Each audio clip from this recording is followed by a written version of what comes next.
Olá, seja bem-vindo a este que é o segundo vídeo da série sobre a amostragem do trabalho. Neste vídeo eu vou explicar como utilizar a amostragem do trabalho para a determinação de tolerâncias em estudos de tempo. Para que você entenda este vídeo, é importante que você tenha assistido ao vídeo anterior, que faz a introdução à amostragem do trabalho, e também tenha uma boa noção de cronoanálise, para entender melhor onde que a tolerância entra no estudo de tempos. Em primeiro lugar, o que são tolerâncias e onde elas entram nos estudos de tempos? As tolerâncias são tempos que precisam ser concedidos ao tempo normal da operação para levar em conta as paradas dos funcionários, principalmente para necessidades pessoais, descanso, recuperação do esforço. Esse tempo tem que ser considerado no tempo padrão da operação, porque ao longo de todo o dia de trabalho, o funcionário não está trabalhando o dia inteiro. O que realmente acontece é que o funcionário trabalha durante um certo tempo, produzindo a uma certa taxa, e aí ele para almoçar, ele para ir ao banheiro, ele para uma reunião.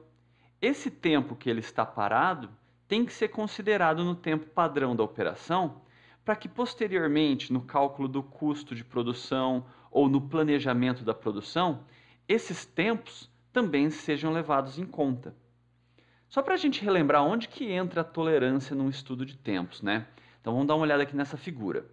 Primeiro a gente observa o tempo da operação. Por exemplo, se o funcionário está produzindo uma peça e a gente observa ele produzindo essa peça de 5 em 5 minutos, está saindo uma peça, significa que esse é o tempo da operação, o tempo observado, que a gente viu. Só que esse tempo ainda precisa ser corrigido pelo fator de ritmo, porque pode ser que esse funcionário que eu observei seja mais rápido ou mais lento que um funcionário normal. Depois que a gente corrigiu o tempo observado pelo fator de ritmo, a gente tem o tempo normal da operação, que é o tempo que um funcionário em ritmo normal conseguiria produzir essa peça. Aí depois disso, a gente ainda precisa adicionar as tolerâncias, que são tempos adicionais para considerar o tempo que o funcionário vai ficar parado. É como se eu pegasse todo o tempo que o funcionário fica parado por necessidades pessoais, por fadiga ao longo do turno de trabalho, e distribuísse esse tempo por cada peça produzida. Isso que é tolerância. E a gente vai ver como a amostragem do trabalho pode ser utilizada para determinar a proporção de tempo que deve ser dada como tolerância. Na verdade, a gente não consegue usar a amostragem do trabalho para determinar todos os componentes da tolerância. A gente vai ver daqui a pouquinho que a tolerância é composta por diversos componentes. Alguns deles a gente consegue estimar usando a amostragem do trabalho, outros não. Gostaria só de relembrar que a tolerância ela é definida como uma porcentagem do tempo que precisa ser adicionada para comportar essas paradas. Por exemplo, a gente poderia dizer que a tolerância é de 10%. Isso significa que eu preciso adicionar 10% em cima do tempo normal para chegar no tempo padrão da operação.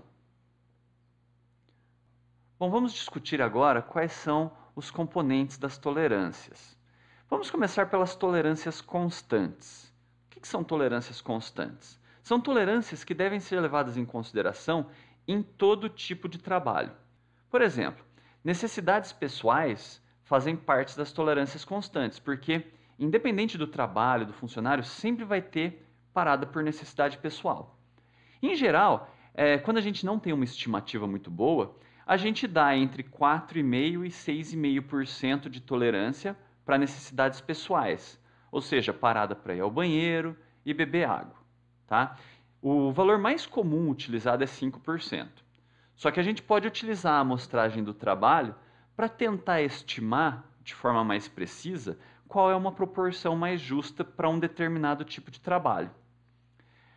Com relação à fadiga básica, primeiro vamos entender o que é fadiga básica. É o tempo que o funcionário tem para se recuperar, para recuperar a energia, aliviar a monotonia do trabalho, considerando o caso de um trabalho bem calmo, bem tranquilo, sentado em boas condições. É como se fosse o mínimo de cansaço que alguém tem num trabalho muito fácil. Esse valor gira em torno de 4%. Não dá para a gente usar a amostragem do trabalho para estimar fadiga básica. tá? Infelizmente, não é recomendado utilizar a amostragem do trabalho para esse tipo de tolerância.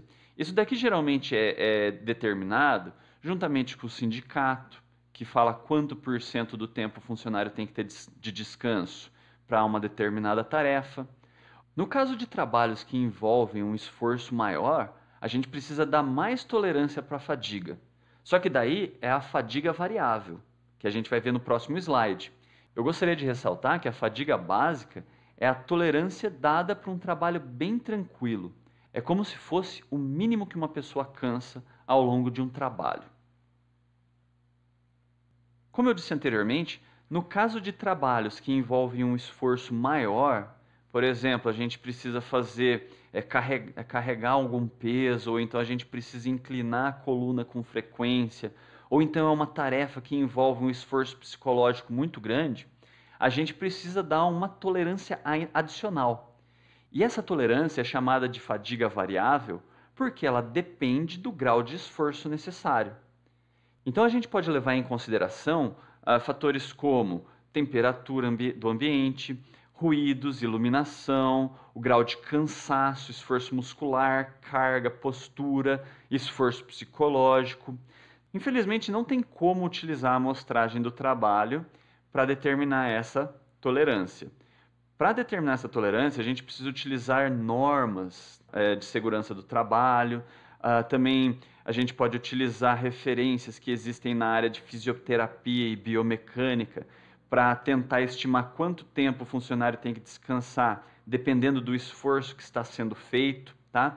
Não tem uma fórmula única e universal para estimar esse tipo de tolerância. E mais uma vez, não se recomenda utilizar a amostragem do trabalho para esse tipo de tolerância. Bom, agora a gente vai ver os últimos 3 tipos de parada que a gente vai considerar como tolerância. Primeiro, as paradas inevitáveis, que são paradas que fazem parte do trabalho. Por exemplo, às vezes o funcionário é parado pelo supervisor para conversar, para fazer algum relatório. Às vezes o funcionário é chamado para uma reunião ou para um projeto da empresa. Ou às vezes ele está parado esperando um setup de uma máquina. Essas paradas, elas não podem ser desconsideradas. O funcionário está parado, mas não porque ele quer, não é porque ele está por necessidade pessoal. Ele, na verdade, está parado porque era uma situação inevitável. Ele teve que parar. Então, a gente tem que considerar isso daqui. A vantagem é que a amostragem do trabalho pode ser utilizada para a gente determinar qual a proporção de tempo que o funcionário fica parado por causa desse tipo de parada, que são as paradas inevitáveis.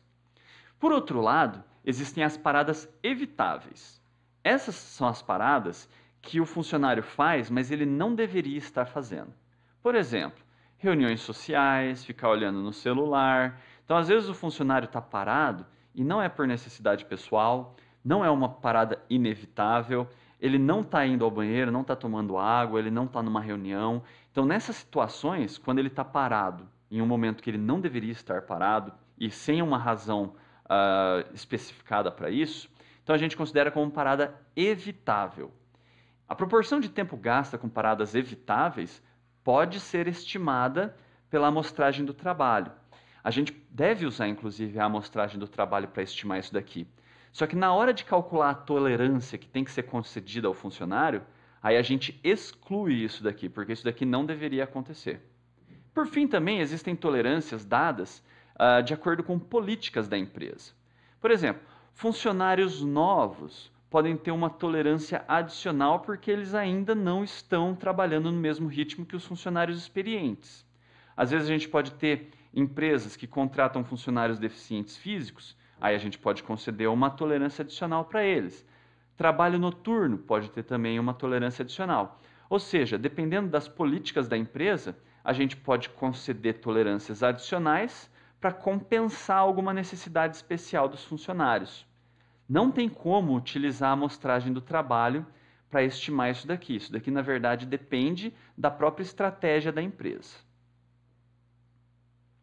Neste vídeo eu preparei 2 exemplos para a gente entender como que a amostragem do trabalho pode ser utilizada para determinar tolerâncias. Então vamos para o primeiro exemplo. Uma empresa deseja determinar a tolerância que deve ser aplicada para necessidades pessoais e paradas inevitáveis no setor da empresa responsável pela embalagem final do produto. Para isso, realizou um estudo de amostragem do trabalho ao longo de 20 dias e fez 835 observações aleatórias. Os seguintes dados foram coletados. Então, só para explicar o que aconteceu aqui. Ao longo de 20 dias, o analista de tempo fez 835 observações aleatórias. Ou seja, ele foi lá no posto de trabalho, lá no setor da empresa de embalagem final, e viu o que o funcionário estava fazendo naquele instante aleatório que ele fez a observação. Depois de 20 dias, ele fez 835 observações que estão divididas desta forma aqui. Então, aqui a gente tem os dados coletados.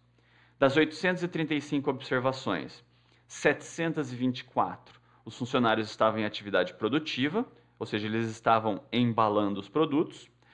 Em 36 delas, o funcionário estava em necessidade pessoal, ou no banheiro ou tomando água. Em 20 delas, o funcionário estava conversando com o superior ou estava participando de reuniões. Em 26 delas, o funcionário estava preenchendo relatórios. E em 29 delas, os funcionários foram vistos em paradas evitáveis, totalizando aqui as 835 observações. Então, como a gente pode utilizar esses dados para estimar a tolerância? O primeiro passo é calcular a proporção de tempo gasta em cada uma dessas situações, em cada um desses estados que o trabalhador foi encontrado. Então, a gente viu o trabalhador em atividade produtiva 86,71% do tempo. Como é que a gente obtém esse valor? Basta dividir os 724 pelo 835.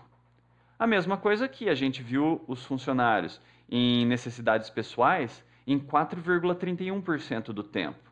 Basta dividir o 36 pelo 835. Fazendo essas divisões e calculando as proporções, a gente vê que em 2,4% do tempo o funcionário estava conversando com o supervisor ou participando de alguma reunião. Em 3,11% do tempo, eles estavam preenchendo relatórios. E em 3,47% do tempo, eles estavam em paradas evitáveis. Como a gente quer considerar na tolerância do funcionário as necessidades pessoais e as paradas inevitáveis, então a gente precisa somar tudo isso, né? Primeiro, necessidades pessoais já está aqui bem claro, é 4,31%. Já as paradas inevitáveis vão incluir a conversa com o supervisor, as paradas para reuniões, preenchimento de relatórios, que são paradas que devem ser consideradas no tempo padrão, porque fazem parte do trabalho do funcionário. Então a gente tem aqui, somando essas duas porcentagens, que os funcionários estão parados, né, por paradas inevitáveis em 5,51% do tempo.